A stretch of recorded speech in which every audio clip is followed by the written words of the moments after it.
তিনি এই উন্নতি চিন্তা করেছেন যে কিভাবে কাকে দিয়ে কোথায় কাজ করালে ভালো হবে, সেভাবে তিনি চিন্তা করেই কিন্তু আমাদেরকে পদায়ন করেছেন। দেখেন, এটা দায়িত্ববোধ তো রয়েছে। আমি যখন প্রতিমন্ত্রী ছিলাম তখনও দায়িত্ববোধ ছিল।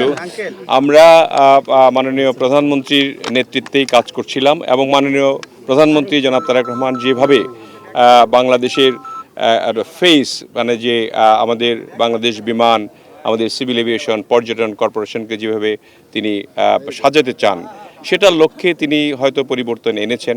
এবং আমাদের যে আমার সঙ্গে যিনি ছিলেন তিনিও একটি মন্ত্রণালয়ে পুনর্বহাল হয়েছেন এবং আমরা মনে করি যে এটা নিশ্চয়ই তিনি যে ডাইনামিক ওয়েতে বিষয়গুলি যাতে আমরা সম্পন্ন করতে পারি, আমরা যাতে পর্যটনের বিস্তার ঘটাতে পারি অনেক।